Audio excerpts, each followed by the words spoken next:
आप सभी भाई बहनों का आध्यात्मिक ज्ञानात्मक चैनल की संध्या बेला ज्ञान कक्षा में एक बार फिर स्वागत है। आज की चर्चा का विषय है ज्ञान की स्थितियां।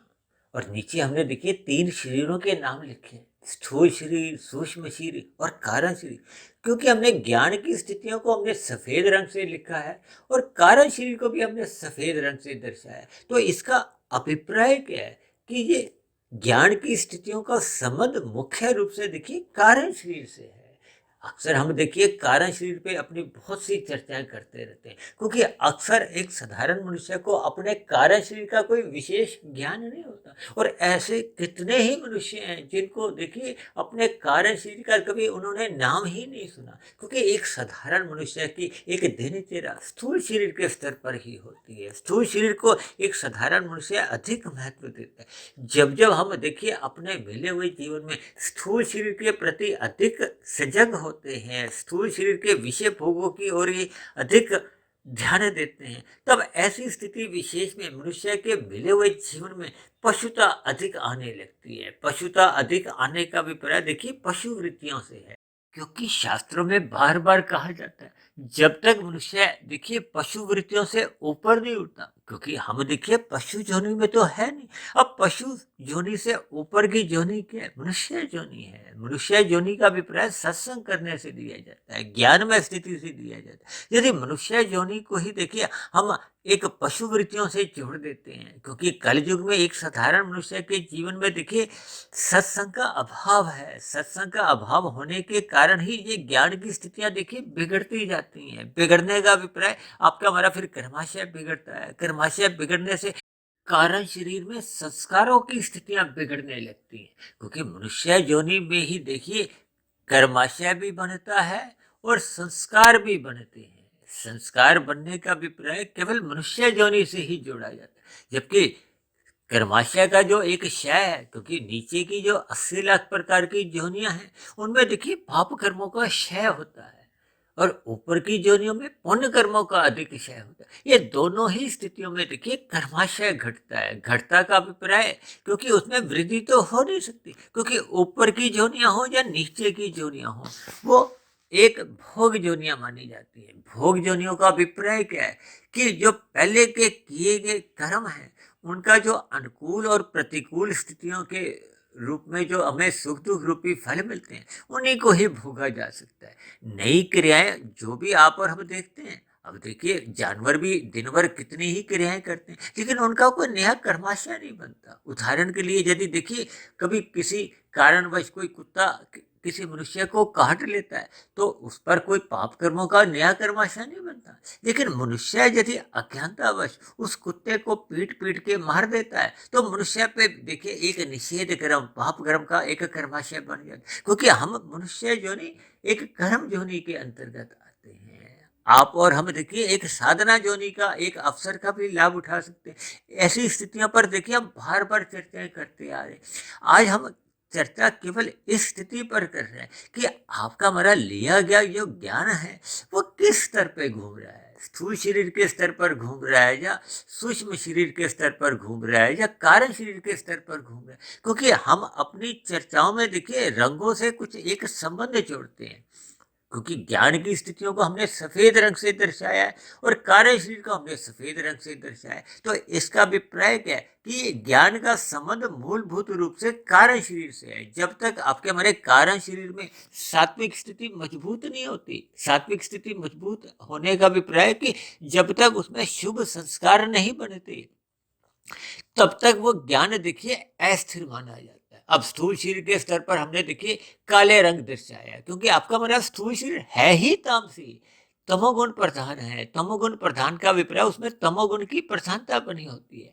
ये तामसी तत्व के हैं पृथ्वी, जल, अग्नि, वायु, आकाश। ये 5 भोग विषय गंध, रस, रूप, स्पर्श और शब्द ये भी तामसी हैं। इन्हीं तामसी सूक्ष्म भूतों के कारण ही तो आपके हमारे स्थूल शरीर का माता के गर्भ में एक निर्माण प्रक्रिया आरंभ होती है और 9 महीने 9 दिन के बाद ये एक स्थूल रूप से आपका हमारा एक जन्म होता है। ये सभी स्थितियां आप और हम भली भांति एक व्यवहार रूप में भी जानते हैं। लेकिन इन सभी स्थितियों पर मनुष्य विचार नहीं करता। विचार इसलिए नहीं करता क्योंकि मनुष्य अपने स्थूल शरीर को अधिक महत्व देता है। हालांकि गीता में भी देखिए इस स्थूल शरीर का एक विशेष महत्व साधना के रूप में कहा गया है। तभी तो इस मनुष्य योनि के स्थूल शरीर को एक रथ की संज्ञा दी गई है। अब रथ तो देखिए एक विशेष दृष्टिकोण से अच्छा माना जाता है, लेकिन इस रथ के 5 घोड़े भी दर्शाए गए। ये 5 घोड़े ही आपके मेरे 5 भोग विषय हैं, गंध, रस, रूप, स्पर्श और शब्द।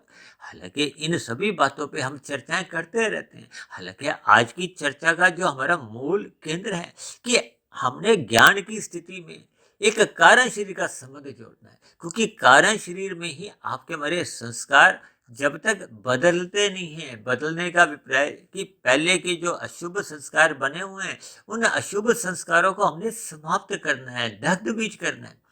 अक्सर ऐसा भी कहा जाता है कि जब तक देखिए बीज दग्ध बीज नहीं होता, जल नहीं जाता, तो उसमें अंकुरण की संभावना बनी रहती है। क्योंकि ये संस्कार देखिए 10-10 साल, 20-20 साल, 50-50 साल सोए रहते हैं। सोने का अभिप्राय देखिए वो एक सुप्त अवस्था में रहते हैं। जागते कब हैं? जब उनको वैसी ही कोई अनुकूल परिस्थितियां मिलती हैं। अब समाज में कभी कभी कह दिया जाता है ना कि ये तो बहुत ही ईमानदार था, इससे तो हम चोरी की अपेक्षा कर ही नहीं सकते। वो ऐसी स्थिति का क्या अभिप्राय माना जाता है कि उसमें देखिए चोरी का संस्कार पहले से ही था, वो कमजोर था, सोया हुआ था। लेकिन अब कुछ ऐसी अनुकूल परिस्थितियां उसके जीवन में कुछ आसपास दिखाई दी कि वो सोया हुआ जो कमजोर संस्कार था तो बुरा। कुछ ऐसी स्थितियां उसके आसपास आई तो उसने वो स्थिति विशेष में देखी वो चोरी का संस्कार उसको जगा दिया। जगाना का अभिप्राय कि वो अपने आप ही जाग जाते हैं। ये बीज अंकुरण देखिए अपने आप ही होता है। ये एक प्रकृति का एक एक स्वभाव है। अक्सर हम अपने घरों में देखिए छत पे ऐसे कितने ही पौधे उगते हुए देख लेते हैं कि जिनके देखिए हमने कोई बीज भी नहीं डाले। तब ऐसी स्थिति विशेष का क्या अभिप्राय होता है कि अब कभी कभी हम देखते हैं ना वो टैंकी के नीचे से कोई पीपल का पेड़ का कुछ एक पौधा उगने आया है, कोई और तरह के पौधे उगाते हैं दीवार में से।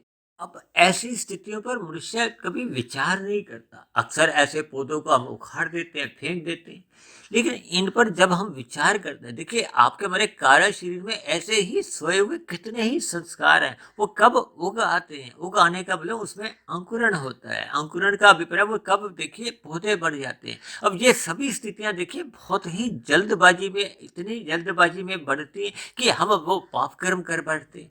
इसका अभिप्राय क्या है कि हमें अपने कारण शरीर में जितने भी बुरे संस्कार हैं वो बार बार जब जब आपके मन बुद्धि के स्तर पर कभी कभी फुर्नों के रूप में भी आते हैं, उनको हमें समाप्त करना होगा, जड़ से समाप्त करना होगा। तभी तो शास्त्रों में एक शब्द क्या है, दग्ध बीज। जब देखिए बीज को जला दिया जाता है तो फिर उसको किसी भी प्रकार की कोई परिस्थितियां आती हैं तो फिर वो बीज अपना प्रफुल्लित नहीं होता, फलता नहीं है, उसमें कोई अंकुरण नहीं होता। जैसे हम चनों को देखिए भुने देते हैं तो उसमें फिर अंकुरण की संभावनाएं समाप्त हो जाती।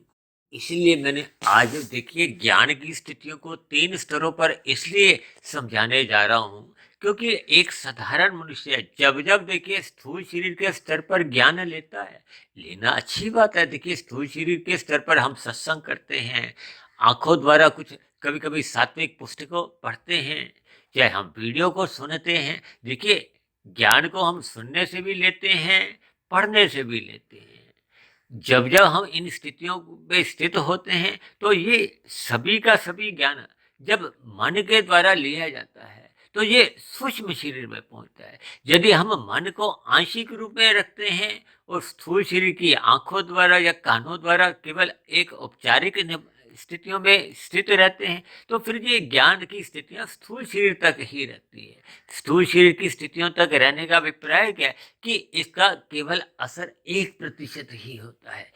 अक्सर मैं देखिए तमोगुण को 1, रजोगुण को 10 और सतोगुण को 100 अंकों से एक समझाने के लिए इस्तेमाल करता हूँ ताकि आपको में इनकी एक महत्ता समझ आए। जैसे 1 का सिक्का है, 10 का सिक्का है, 100 का नोट है।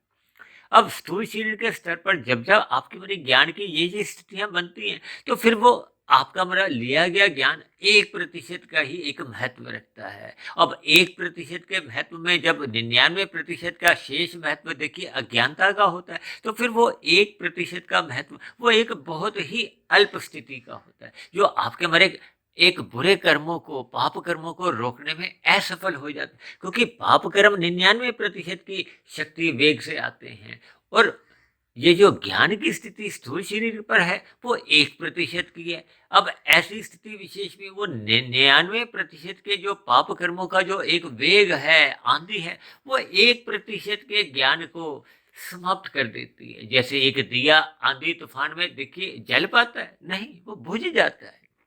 इसका देखिए अभिप्राय हमने देख लिया। और इसी तरह जब जब हम देखिए श्रद्धापूर्वक सत्संग करते हैं, मन को आंशिक नहीं पूर्ण रूप से लगाते हैं, तो फिर ये ज्ञान की स्थिति देखिए आपके मेरे सूक्ष्म शरीर में पहुंच जाती है। अब हमने स्थूल शरीर को देखिए काले रंग से दर्शाया है। काले रंग को हम देखिए कोई एक विशेष महत्व नहीं देते, उससे हम दूर रहने की स्थिति से, बचने की स्थिति में, यानी कि हम उसको एक निकृष्ट स्थिति में रखते हैं। विशेष रूप से हम देखिए तमोगुण को भी कुछ ऐसे ही जोड़ते हैं। अब रजोगुण की स्थिति में हमने देखिए सूक्ष्म शरीर को लिया है। सूक्ष्म शरीर में मुख्य रूप से देखिए 5 भोग विषय भी आ जाते हैं, 5 ज्ञानेंद्रियां आती हैं, 5 कर्मेंद्रियां भी मानी जाती हैं। हालांकि स्थूल शरीर के स्तर पर देखिए ज्ञानेंद्रियां और कर्मेंद्रियां वो देखिए गोलक मानी जाती है, जबकि शास्त्रों में कहा गया है जो सूक्ष्म शरीर की जो ज्ञानेंद्रियां हैं और कर्मेंद्रियां हैं, उनसे किसी भी प्रकार की कोई अपंगता नहीं होती। वही आपके हमारी गोलकों को स्थूल शरीर की जो एक 5 ज्ञानेंद्रिय हैं, 5 ज्ञानेंद्रिय क्या, नाक, जिह्वा, आंख, त्वचा और कान, इनको वो शक्ति प्रदान करती है।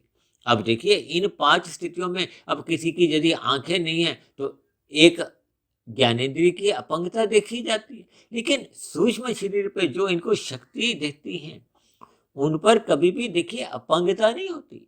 इसी तरह देखिए आपके हमारी 5 कर्मेंद्रियां हैं, हाथ, पैर, वाणी, लिंग और गुदा, इन पर भी कहीं कहीं कोई स्थिति विशेष में कोई कमजोरी हम देख सकते हैं, अपंगता देख सकते हैं।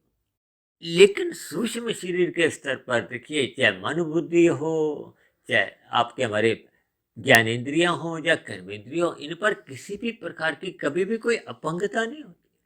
अब इन स्थितियों को हमें देखिए ज्ञान पूर्वक समझना होगा। जब हम श्रद्धा पूर्वक सत्संग करते हैं तो वो ज्ञान की स्थितियां देखिए 10% मानी जाती है।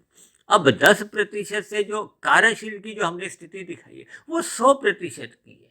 अब 10% देखिए 1% से 10% तो 10 गुना अच्छी मानेगी, इसलिए तो कहा जाता है तमोगुण से 10 गुना अच्छा रजोगुण है।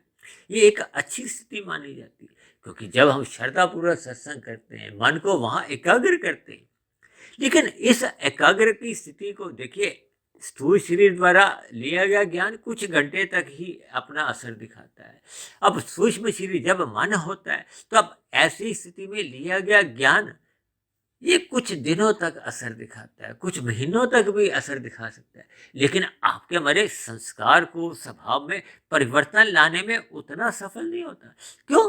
क्योंकि जब तक ये कारण शरीर में 100% यानी कि 10 की स्थिति से चलता चलता चलता चलता 20 पे, 30 पे, 35 पे, 40 पे, 60 पे, 80 पे, 90 पे, यानी कि जब तक वो 100 की स्थिति को छूता नहीं है, पहुंचता नहीं है, यानी कि कारण शरीर पे पहुंचकर एक शुभ संस्कार नहीं बनाता, तब तक स्थिति में देखिए कुछ ना कुछ कमजोरी बनी रहती है। जितने जितने अनुपात में वो अपनी यात्रा एक सफलता की ओर ले जाता है। अब किसी का यदि 70% एक यात्रा हो चुकी है, यानी कि सूक्ष्म शरीर के स्तर पर हमने देखिए ज्ञान को श्रद्धा पूर्वक लिया था। अब उस पर चिंतन मनन हम बार बार करते रहते हैं, 1 साल, 2 साल, 5 साल, 10 साल, हम 70% पे पहुंच गए हैं। तो फिर वो 70% का संस्कार हम कारण शरीर की एक सफलता मान सकते हैं। हालांकि देखिए 70% की सफलता पे क्या होता है, अब जैसे तराजू के 2 एक पलड़े होते हैं ना, एक में जब अधिक भार होता है, अब जब जब भार होने का अभिप्राय क्या है, 1 किलो का बाट एक तरफ है, दूसरे में वस्तु रखते हैं, और वस्तु जब झुक जाती है तो इसका अभिप्राय क्या है कि उसका वजन 1 किलो से अधिक है। ठीक इसी तरह जब हम 70% पे पहुंच जाते हैं तो इसका अभिप्राय क्या है कि बुरे संस्कार अभी भी 30% हैं। तब ऐसी स्थिति विशेष में देखिए 70 और 30% की जब एक स्थितियां बनती हैं तो फिर ऐसी स्थिति विशेष में 70% वाले की जीत होने की संभावना अधिक होती है। देखिए इन सभी स्थितियों के हमें भावार्थ समझने होते हैं, यानी कि हमने अपने मिले हुए जीवन में निरंतर श्रद्धापूर्वक सत्संग करते रहना है। श्रद्धापूर्वक सत्संग करते रहने से बार बार उस पर मनन करना है। मनन करते करते अपनी स्थिति को इतनी मजबूत करना है कि जब तक वो कारण शरीर में आपका मेरा ज्ञान टिक नहीं जाता, क्योंकि टिका हुआ ज्ञान ही आत्मा के ऊपर जो एक आवरण है, क्योंकि आत्मा तो देखिए पहले से ही ज्ञान स्वरूप है। हम बार बार कहते रहते हैं ना कि आपकी आत्मा मेरी आत्मा सब एक समान गुण वाली है, चाहे कीड़े मकोड़े की आत्मा। लेकिन ये जो 3 गुणों का जो आवरण है इसमें तमोगुण और रजोगुण को मल और विक्षेप से जोड़ा जाता है, जबकि सत्वगुण को तो देखिए ज्ञान से जोड़ा जाता है। इसलिए सत्वगुण का एक ज्ञान वो उसको बाधित नहीं करता, इसलिए तो सत्वगुण को एक मुक्तिदायक कहा जाता है। सत्वगुण का संग ही तो सत्संग कहलाता है, जबकि रजोगुण का संग तो संसार कहलाता है। और संसार पाने के लिए जब हम तमोगुण का संग करते हैं तो फिर हम अनीतिगत कार्य करने लगते हैं। अपने सुख सुविधा के साधन जुटाने के लिए हम अनीतिगत कार्य यानी कि हम गैर कानूनी काम करने लगते हैं। अनीतिगत कार्यों का अभिप्राय देखिए शास्त्रों के विरुद्ध काम करने से भी होता है। इन सभी स्थितियों को हमें ज्ञानपूर्वक समझना चाहिए, यानी कि मिले हुए जीवन में निरंतर श्रद्धापूर्वक सत्संग करते रहना होगा, क्योंकि कब देखिए प्रतिकूल परिस्थितियां आपके हमारे जीवन में आने लगती हैं, क्योंकि तमोगुण का संग देखिए एक प्रत्यक्ष रूप से कुसंग माना जाता है और रजोगुण का संग भी देखिए कोई एक सत्संग नहीं माना जाता। भले ही देखिए शास्त्रों में इसकी कोई ऐसी एक निंदा तो नहीं की गई, हालांकि कहा गया कि तमोगुण की निंदा करो, सतोगुण की प्रशंसा करो, लेकिन रजोगुण के लिए क्या कहा गया कि रजोगुण के प्रति उदासीन रहो। उदासीन का मतलब हम ये जो विषय भोगों को बार बार उछल कूद कर भोगने की प्रयास करते हैं कि ये भी भोग लो, ये भी भोग लो, यानी कि 5 भोग्य विषयों की और हम जब अधिक रुचि रखते हैं तो ये उत्साह बना रहता है। उत्साह बनने से फिर ये रजोगुण की प्रधानता बनने लगती है। रजोगुण की प्रधानता बनने से फिर आपका हमारा लिया गया जो सतोगुण का ज्ञान है वो धूमिल पड़ने लगता है। इसलिए इन सभी स्थितियों के भावार्थ को हमें समझना होगा।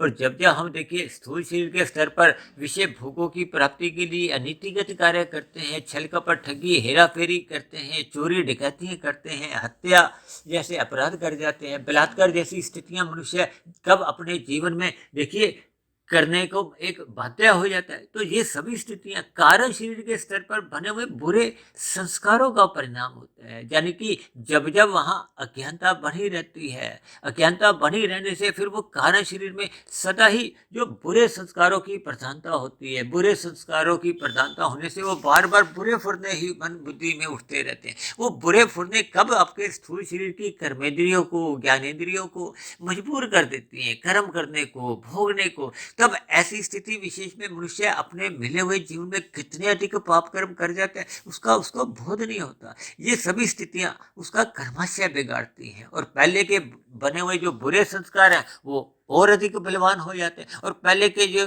कुछ थोड़े बहुत अच्छे संस्कार बने थे वो और कमजोर स्थिति में आ जाते हैं, समाप्त हो जाते हैं। तो इसलिए हम सभी भाई बहनों को अपने मिले हुए जीवन में सत्संग को महत्व देना चाहिए। ब्रह्म मुहूर्त में उठने का प्रयास करना होगा, ब्रह्म मुहूर्त में उठने का संस्कार जगाना होगा, रात को जल्दी सोना होगा, क्योंकि रात को देखिए मोहनात्मक स्थितियां होती हैं। जब मनुष्य मोहजनक स्थितियों में अपने आप को घिरा हुआ महसूस करता है तब ऐसी स्थिति विशेष में जैसा जैसा कारण शरीर में जिस जिस गुण की प्रधानता होती है तब उस स्थिति विशेष में उसका स्वभावश फिर वो उन मोहनात्मक स्थितियों का अधिक संग करता है, फिर वो ब्रह्म मुहूर्त में उठ नहीं पाता। तब ऐसी स्थिति विशेष में जो लिया गया ज्ञान है वो कारण शरीर तक पहुंच नहीं पाता। इन सभी स्थितियों को हमें देखिए भावार्थ रूप में समझना होगा, यानी कि अपने मिले हुए जीवन में बार बार सत्संग निरंतर श्रद्धापूर्वक करते रहना होगा, उस पर चिंतन करते रहना होगा, यानी कि उस पर शोध करते रहना होगा। यही एक साधना है ताकि हम अपने कारण शरीर की सभी जो अशुद्धताएं हैं उसको समाप्त करें। तमोगुण का जो मल रूपी एक स्थितियां हैं, संस्कार हैं, उसको हम दग्ध बीज करें। रजोगुण के संस्कारों को हम कमजोर करते हुए उनको भी धीरे धीरे दग्ध बीज की स्थिति में लाएं। जब ऐसी स्थितियां आपके हमारे जीवन में निरंतर बनी रहती हैं तो फिर आपका हमारा कारण शरीर में शुद्ध ज्ञान स्थित होने लगता है। शुद्ध ज्ञान के टिकने से ही आत्मा के ऊपर किसी भी प्रकार का कोई आवरण नहीं होता। तब ऐसी स्थिति विशेष में आत्मा सहज ही परमात्मा से प्रीति के भाव जगते हैं, क्योंकि आत्मा के ऊपर जब ये आवरण रजोगुण और तमोगुण के नहीं होते तो फिर आत्मा तो पहले ही ज्ञान स्वरूप है। आत्मा का परमात्मा से सजातीय संबंध है। अब ये संबंध जितनी जितनी समुखता मजबूत होती है उतने उतने अंश में फिर हमें परमात्मा की आनंद की झलकें मिलने लगती हैं।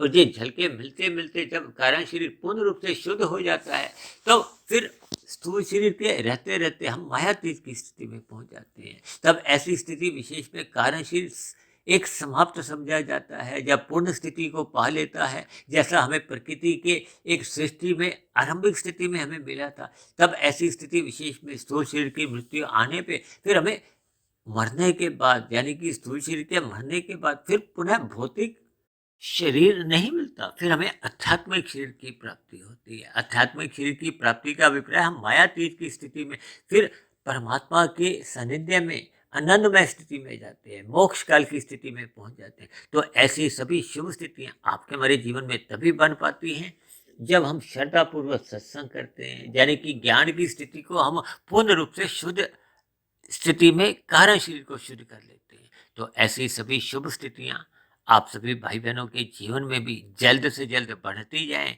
इन्हीं शुभकामनाओं के साथ आज की चर्चा विशेष को अब हम यही विश्राम देते हैं। कल सुबह फिर मिलते हैं ब्रह्म मुहूर्त उपदेश कक्षा में।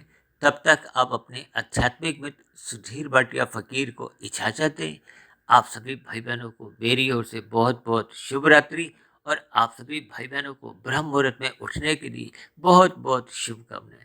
फिर भी चर्चा संबंधित आपके मन में कोई प्रश्न हो या आपको मेरी कही गई बातें आधी अधूरी लगती हो, आपको कोई आपत्ति हो, तो नीचे दिए गए कमेंट्स बॉक्स पर जाकर आप अपना प्रश्न या अपनी शिकायत भी लिख सकते हो। और चर्चा विशेष को सुनने के लिए आप सभी भाई बहनों का बहुत बहुत धन्यवाद।